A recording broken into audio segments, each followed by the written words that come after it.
how do you feel okay, I guess is the way I would put it. How do you thrive in a remote environment if you don't have experience in a remote environment? You're listening to the Small Business Mastermind, a podcast created to help small businesses juggle business, finance, health, and wellness. I'm your host, Morgan Berna. The Small Business Mastermind is brought to you by Olympia Benefits, a leading provider in health and wellness spending accounts. If you're looking to reduce your health and dental costs, visit olympiabenefits.com.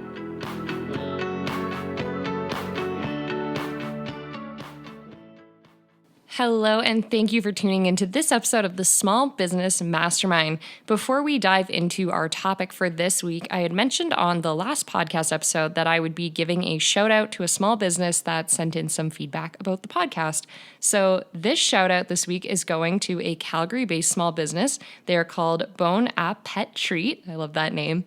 And they are a pet bakery. You can find their website. It's www.calgarypetbakery.com, or you can find them on Instagram at Pet Bakery. Thank you so much for sending in your feedback. Now on to this week's topic. We're going to be talking about remote work. Have you or members of your team been working remotely this year? StatsCan has reported that as of late March 2020, approximately 40% of Canadian workers were now working from home. However, it's now been long enough that initial excitement I was seeing has been shifting a little bit, and articles are coming out about people starting to see the downsides of remote work. That's why for this episode, I've brought on a longtime remote work professional, Teresa Douglas, who published a new book in January along with her co-authors Holly Gordon and Mike Weber. It's called Working Remotely: Secrets to Success for Employees on Distributed Teams. And it explores the difficulties many encounter while working from home and how to improve them. On this episode, we explore in particular issues related to workspace setup, communication, and the psychological aspects of being at home. This episode has a lot of practical takeaways for both employees and business owners, and I think it's going to be a really helpful one for any of you that are new to this space or just looking for some good reminders about how to be productive and healthy while working at home. So with that, I hope you enjoy this episode. We're going to dive right in, and I'll be checking in with you again at the end of the episode. Well, welcome, Teresa. Thank you for joining us on the Small Business Mastermind. Thank you for having me. Teresa Douglas is a people and operations manager for Kaplan Test Prep. She's worked remotely since 2010, managing staff and processes across North America. Based in Vancouver, Canada, she specializes in strategic analysis and operations management. She is the co-author of Working Remotely: Secrets to Success for Employees on Distributed Teams, which was published in January of 2020. We're going to start off today. Can you tell us a little bit about your own personal remote work experience, when you got started and where you're at now with it? Sure. So I became remote in 2010 when my company that I'm still working for decided that we were going to become a distributed company. So I walked in one day and they said, this is what's going to happen. You can stay with us or you can move on. And I wanted to stay on. So I was a manager at that time. I had about 50 people that I managed, 4 full-timers, the rest part-time staff. And when I went home, I had to figure out how do I help the people that I manage? How do I make sure that they can reach me? How do I know that they're working and that things are going well? So it was a big change. And I've worked remotely ever since, managing people. I analyze data in very exciting spreadsheets. I'm sure everybody thinks those are exciting too. I look at classes, I look at financials, so a lot of different things in my remote journey. I've moved countries in between, from the United States to Canada. So I have a lot of just sort of different experiences starting and continuing remote, but I love it. I really love working remotely. That's awesome. I've also worked, in my previous position, I'd worked remote a couple years.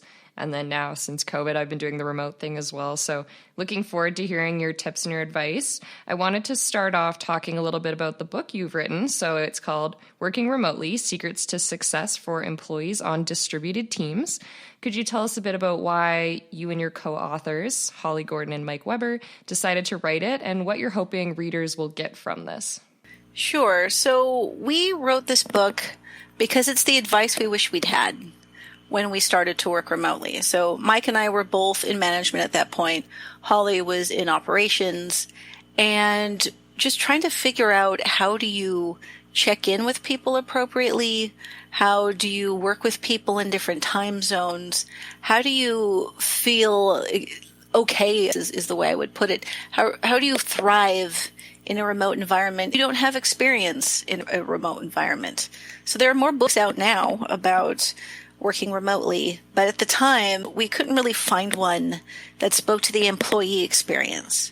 So even if you're in management, you still have some of the same issues that an employee has. How do I get ahead in my career? How do I make connections? And this book really was designed to help people answer those questions and figure out how to do a good job if you're in an office of one. Fantastic. And so let's talk a bit about getting set up in our work at home situation. So how can we create a comfortable working space, even if we have a limited room to work with? I really empathize with that question, because I've lived in some of the more expensive places in the world, New York, Los Angeles, and now Vancouver. And the way you need to think about it in a lot of these limited places is maximizing wall space and pulling out things and putting them away later. So for the longest time, when I worked in my bedroom, I had a foldable screen that I would put behind me so that my coworkers didn't see my bedroom, because that's not something that I liked showing when I was on a professional call.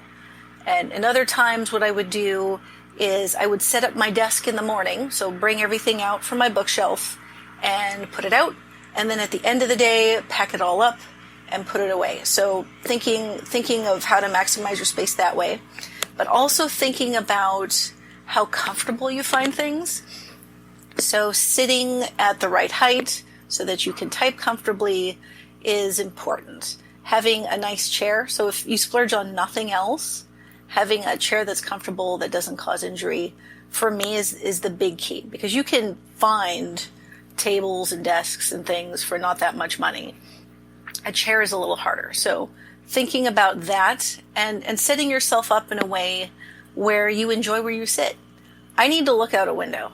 There are other people that need to stare at a wall, because if they look out the window, they're not working. So thinking through those things is really helpful without having to put out a large investment ahead of time. Absolutely. And on that note, do you have any tips for minimizing distractions? Lots of people have kids at home, pets. Maybe they're looking at housework that needs to be done, things like that. So we all need to get comfortable with ignoring the housework. This is something that I've had to learn, and I feel like now I'm a champ at walking over the laundry if needed. But so there's that. And then other things you can think about are how to minimize the noise that you hear. So there are noise canceling headphones. I have a pair I'm wearing right now. When you're not in a meeting, it may be that you need to go a little higher in the noise canceling. I actually have a set of, not headphones, but those headphones that you wear if you're outside directing airplanes, that just really cancel all those noises. So that has been amazing, especially during the pandemic time for me, when my kids are home. Now my kids are older, they're not going to put weird things in their mouths. So I can ignore them when they're doing other things and working on their own projects. So I put those on to help. I also have signs that I employ on my door that, for right now example, I have a sign that says stop, I'm in a meeting. So my children, my husband understands that when that sign is up and my door is closed, they have to stay out. So on the other side of that, if that's something you're going to use, then you have to be really good about opening the door, taking off the sign, making it clear when it's less bad to interrupt you during your day. Because if people know that you're going to be free in about 30 minutes, usually they'll wait. Not always, children are children, but generally they will wait. So that helps them from interrupting you, which makes it easier for you to focus. Absolutely. And do you have any tips for separating work time from home time? I liked your comment of stepping over the laundry. I've been doing that myself. I do. So I like packing away my things. So this may just be a holdover from when I didn't have a small dedicated space for my office, but I like to shut my laptop screen I like to stick that in a different room from the one that I'm in all the time. So in some ways, that would be if I'm hanging out in the living room in the evening, my computer is not in the living room. That doesn't mean that I can't just go get it if I feel like I need to work, but just that little bit of friction, having to actually leave the room and go get my laptop, is enough of a stop for me so that I have to think about, do I really need to answer that work email? Because I don't have those emails on my phone. I don't bring that in. That's my own personal boundary. Other people, depending on how they work, may not be able to do that. But for me, it's keeping things just a little harder to access. Help me step away from my desk, turn off my work, and say, okay, I'm now in my home space now instead of my workspace. And it is what we would naturally do in an office. You would leave your equipment there and go home. Okay, so we're going to move now into some of the psychological aspects of working at home. So for many, this is a new and novel thing. A lot of people have done this previously, but then a ton started doing this just over the last year. It's been several months now, and I'm starting to see articles popping up about people experiencing the loneliness and starting to see some of those downsides. Do you have advice for managing that component of remote work? I do, because it can seem counterintuitive, especially in a pandemic when you can't really go out and mix and mingle with large groups of people. But you have to find opportunities to do that in a socially distanced, appropriate sort of way. So what I like to do is during my workday, I build in, even just once a month, but generally a couple of times a month, social time. So I have planned social time. I have on my calendar meetings with people where we get together for 30 minutes to an hour and we talk about whatever. It doesn't necessarily have to be work things. Some of the folks I talk to aren't necessarily working in my company. So we sit, we chat over Zoom. I have Slack groups that I also belong to, and on Twitter, where I will go and talk to people about social things, because it may seem like a distraction from work, but if you're filling your tank with the amount of personal contact that you need, it becomes easier and more efficient to actually do your job during the times when you have to work. So if I've already felt personally fulfilled because I had a coffee break with somebody, it's easier to focus on my job. So I would really encourage people to think about who you might reach out to, because there are other people who are working from home that are in your same boat. They have a lot of things they have to do, and it may feel like, well, I'm interrupting them. But we all need just a little bit of relaxation time. Even if you cut it down to 20 minutes and you do this a couple of times a month, it's a lot easier to feel connected, not just to people inside your company, but to the world at large at a time when a lot of us are feeling cut off from a lot of the things that we used to do. Mm-hmm. And I think in the office, a lot of people will naturally take that coffee break. So do you essentially do that, but you schedule it in with someone to do it remotely? Yes, because I work with people who live across time zones. Mm-hmm. My morning is their afternoon, and it's harder to just, you can't pop in and look around and see if they look busy. So setting things up ahead of time, you might think, well, what are we going to talk about? You're going to talk about the same things you would if you just eyeballed your coworker in their office and came in to talk about the latest episode of whatever it is you're both watching. So it can feel scary, but it's really important to do that. And again, it does not take very much time out of your day. Mm-hmm. I think sometimes there's fear too that because the chats and things are more monitored, it looks more like you're not using your time well, but that's a good point that you need to be taking care of your own self so you can do your job. Exactly. How can we go about making genuine connections with colleagues when we aren't face-to-face? It sounds like you're doing this across time zones, across countries. Tips for that? Yeah, so look for any justification to make a connection. It doesn't have to be much. So I, at one point, was in a meeting, and before the meeting started, the host had us chat a little bit for about a minute before the meeting started. Nothing big. And I heard that a coworker, for example, was going to go later that day to a field trip with their kids. I had no idea this colleague had children. I have children. So the next day, I reached out via Slack and said, hey, how did that field trip go? And they told me. And there was a connection. And then I mentioned, I also have a child that is about the age of your child. So it was something small, but it made it easier for me to just say hi. Because that can feel weird that you're reaching out to somebody in the middle of their day and you don't know what they're doing. But really, it's just the small things. And it doesn't have to take long. It isn't a video call every single time you reach out to somebody. Or for example, on Twitter, there are people writing very smart things there. And I'll read what they write and I'll make a comment. And if they comment back, maybe next time they write something, I'll make another comment. And gradually you're building up those connections with people that you may just not know at all. But even if you're doing it inside your company, you all share the experience of working for that company.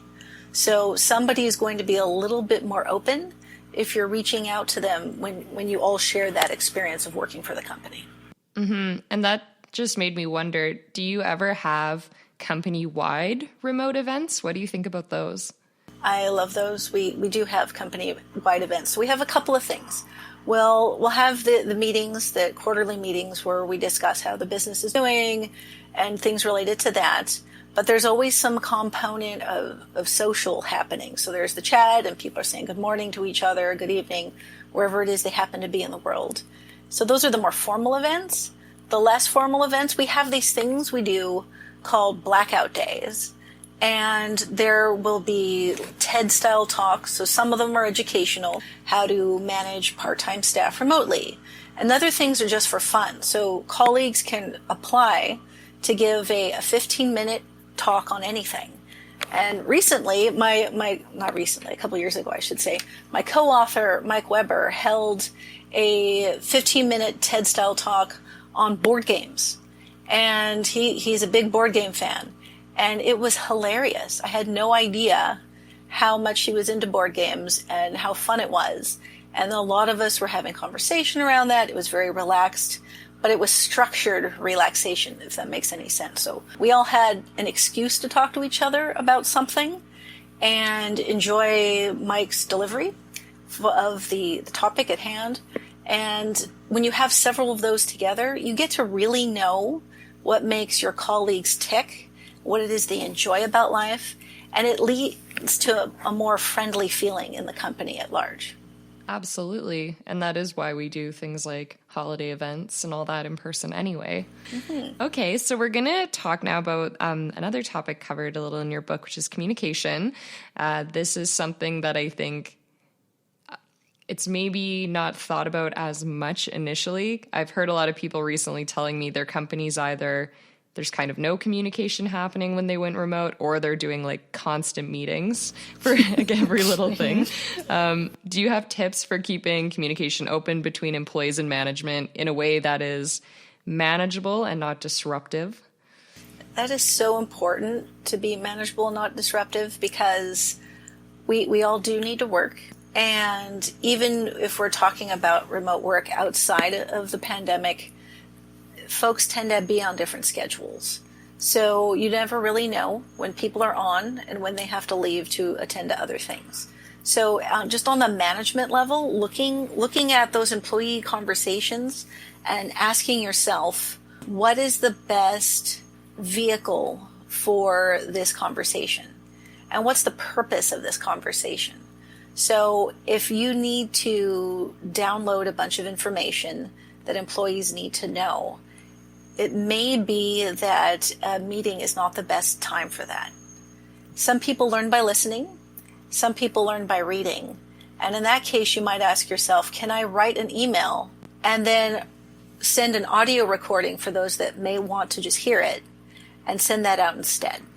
Because there are times when that is really the most effective thing that you can do, especially if it's about policies that everybody needs to follow. That way they can look at that video, look at that audio, look at the email and say, okay, am I doing this thing right that I was told that I have to do?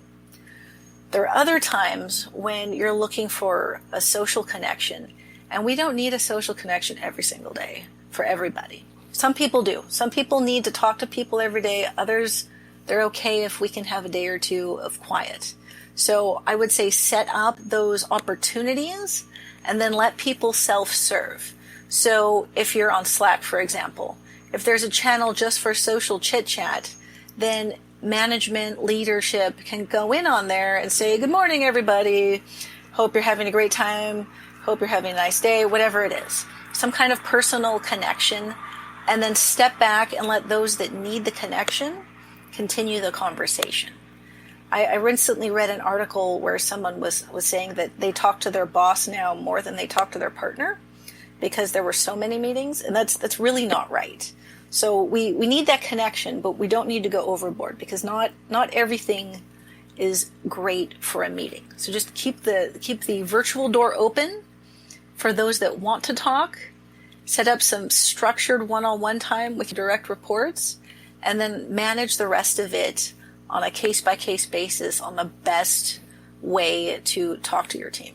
That just made me think, too. Those were really great points, and it made me think maybe why so many meetings are happening, and I wonder if it's because of maybe like a trust issue or just not having a good way to see performance. Do you have any experience with that? Well, it's scary, right? I mean, you have all these employees that you used to be able to look over and see them looking at their computers and frowning and typing. And now, where are they and what are they doing? So it's an easy trap to fall into, to say, because I can't see you, I need to send you a text message. I need to call you. I need to set you up in a video meeting to prove that you're working. When those employees that you saw in the office, they may or may not have been working. Maybe they were checking their social messages. You don't actually know. The only way you know if somebody's actually working is if you look at the outcomes. So are people turning in their assignments on time? Are they reaching out to ask for clarifying questions on things that they're doing? So those are how we know that people are working. So if you're a person who is in charge of other people, it makes sense to set up processes so that you can check on your employee without always having to ask your employee. So for example, in my company, we have Google Docs. And if we're working on a project, we can have a shared document where we're typing in notes, we're doing our work, whatever it is. As a manager, my boss, if he really needs to, can go in and take a look at what it is I've done. We also have a Trello board. I can update things there, and he can look and see what has to be done. So he does not have to micromanage me. He can decide on his own when it is he wants an update on what it is I'm doing by just looking at the Trello board or the doc. So for management, set up some things so that you can have some transparency, but be very, very careful not to set up extra reports that actually take away from the work. So there's that line. We don't want to set up certain reports and processes so that people have to prove in writing that they're working, which takes away from the actual job. So when we're looking at those things, think about how can I be the least intrusive person possible and yet still have a good handle on what it is my employees are doing. Yeah, those are some great tips. The next question we're going to go into is about assumptions. And I always found when I used to manage a remote team, this was something I would talk about quite early on with employees. So I'm curious to get your advice. So we're working in our own space. We're not necessarily hearing people's tone when they send an email or a message. And it can be quite easy to assume that, someone's frustrated when maybe they just type a different way, or that you're on the same page with a project when maybe you're not. What are your tips around, managing assumptions? So we should all assume that we read emails more negatively than they are. There's a study out there that talks about that, and I can't remember who wrote it, but I believe it was in the Harvard Business Review, that's what we see. And if we look at an email and we think, wow, that's a little off-putting, this is the time when we have to remind ourselves we're probably reading this more negatively than it is. And also keeping in mind that our own experiences that day will decide how we're going to be reading things. So if for some reason it's a bad day for us, when we look at emails, we're going to be even more negative in our assumptions. So it's really, really important to check ourselves and say, I might be reading too much into this. You may also reach out further to your colleague to see if you can just get a little more context. And this is where having made some of those connections on a personal level can really help with that. Because if you know your colleague well enough to sort of hear their voice when they're emailing you, then you're going to lower the probability that you're going to read a little too much into it. So that's just on assumptions and on tone. But assumptions for work, again, we have to assume that people have no idea what we're doing. And think through, well, how can my colleagues who depend on me know where I am on a project? And maybe that means in Slack you say, hey, I'm at phase 1 of the 3-phase project we're working on. I'm going to go and look up these other questions that I have, and I assume that I'm going to start phase 2 in about a week or so that people know where we are on something. Again, also setting up those shared documents so that people can see where you are is really, really helpful, so that I don't assume that, you, Morgan, are completely behind. I haven't heard from you. I'm a little worried about it. If you've reached out to me and say, you're going to hear from me in about 3 days, then that's something I can check off my list. And keeping in mind that we have to do that for each other is to give that little bit of feedback on where we are on things. Yeah, it sounds like project planning is just an extremely important component. Mm-hmm. Mm-hmm. Something you'd mentioned to me in our call before this interview was that when we work remote, we can have a tendency to see our colleagues as villains. We're wondering if you could expand a bit on what you meant by that and what we can do about this.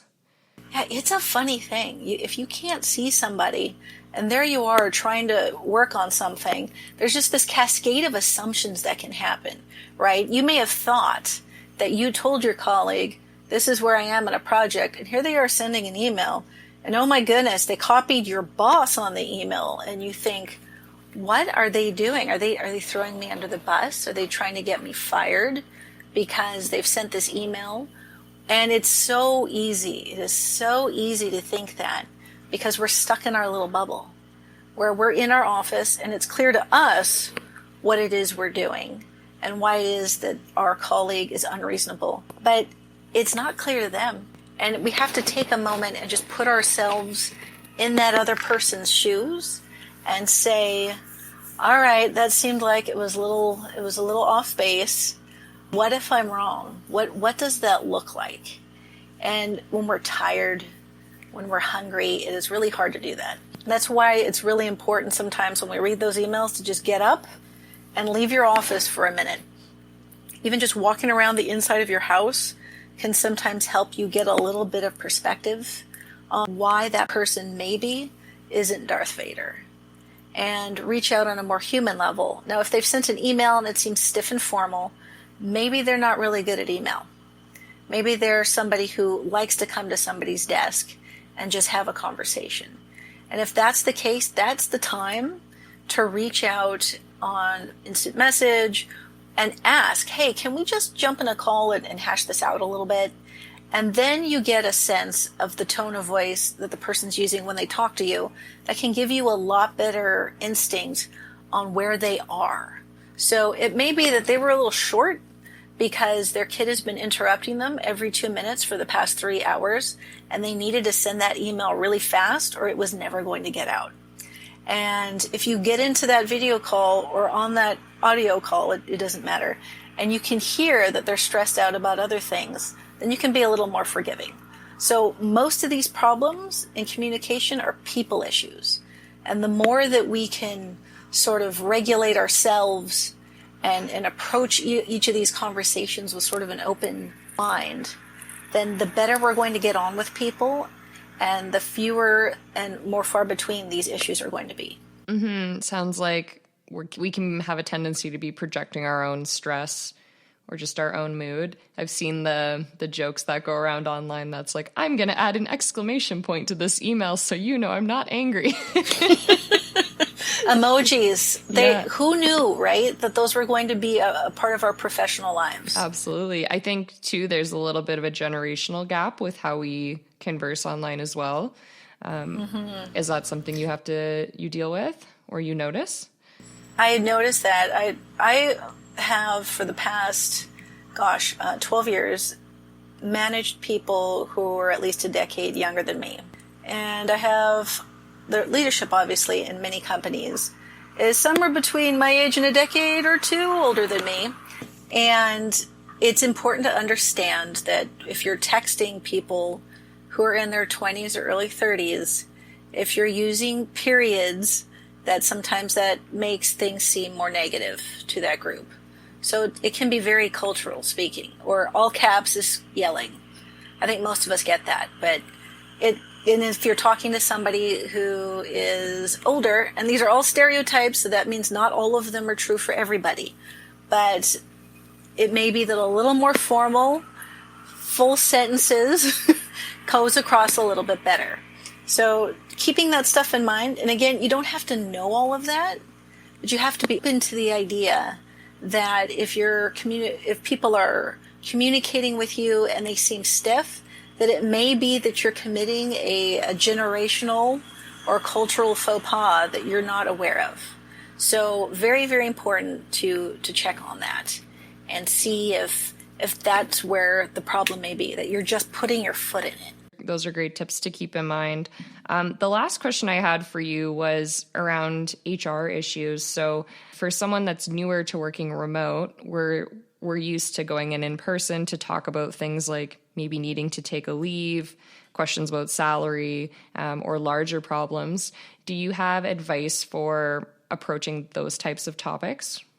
Yeah, so there are two sides to that, right? There's the leadership management side, and then there's the employee side. And just putting on that management hat, we have to think about making sure that our employees are already somewhat acquainted with these folks before they have issues. So someone may have to take an unexpected leave. Do they know the name of the person they have to talk to about that? So as a remote manager, my first introduction to HR was when I onboarded, and then not really anything until I had to fire an employee. And that's a nerve-wracking thing where I'm sitting there in the call with the HR representative with me, and we're having this conversation with a person who was going to be terminated. And it was really nice of the HR person to meet with me ahead of time so that we could discuss next steps and how to do this appropriately for where the employee lived, but also just to meet a little bit as a person, because we're going to approach this difficult conversation. And it was good to have a little bit of knowledge of who this person was. So if there are times when in your company you can make sure your employees know the face and the name of the person they may need to talk to about leave or resigning or really anything, then that's going to make it a little bit easier for them to use the appropriate channels. So that's on the manager side. On the employee side, remember that a lot of HR professionals are very, very busy with a lot of different things that happen in a company. So reaching out to them to talk about leave, to talk about whatever it is that you need to talk about, I would offer them a series of methods of communication with you. So yes, it's nice to do things in person. Yes, it would be great if you could get on a video call and talk through this, but also leave open the idea that you may just have to do some of this in email, which can feel very crazy when you don't want to write a lot of things in writing, especially if, say, you have a sick relative and you just don't want to put that out there. But at least offer that as an option, because again, you're dealing with a human. It's just a different mode of conversation. So giving them that option, but being willing to get into a video call or on the phone and just talk through things is really important. Mm-hmm. So allowing some flexibility and still treating each other like humans at the end of the day. It really boils down to that in remote work. We're all human, and we need to express that. Yeah, and especially right now, lots of people are going through all these challenges, and it's great to see resources like your book out there to help guide people through this. Yeah, anything I can do to help, that's what I like to do. Well, thank you, Teresa. Those are all the questions I have for you. I was wondering if there's anything you wanted to add, or if you feel like we've covered it all. Yeah, I guess the only thing that I would add is that so much of the success and failure of remote work happens in our minds. So it isn't just about setting up your computer and having the internet connection, which is something important and we need. But if we're really going to thrive as people who are working remotely, whether we're working remotely by choice or because of current personal circumstances, if we take the time to understand our own emotional intelligence and where we may need to work on things and where our strengths are, and project empathy as well as professionalism into our companies, that's going to carry both you and your business through any inevitable missteps that you may make in this new environment for many people, so that you can all learn together and really thrive in this medium. I love that. That's a great way to look at it. Thank you so much for joining us today, Teresa, and sharing all this great information. Thanks for having me. Did you want to share quickly? I'm going to put all this in the description, but do you have a website you'd like people to go to if they want to reach out to you, or any contact info? They can reach me at teresamdouglas.com, and I'm also on Twitter at Teresa M. Douglas. Awesome. Well, thank you. Thank you. Thank you for tuning into this episode of the Small Business Mastermind. If you enjoyed this episode and would like to subscribe to the podcast, visit olympiabenefits.com/podcast. And if you're listening to the podcast on a platform that supports rating and reviews, please consider leaving one. It really helps us get the podcast out there and continue to bring on fantastic guests like Teresa. I appreciate you tuning in today. I hope you got a lot out of this episode, and I'll be talking to you again very soon.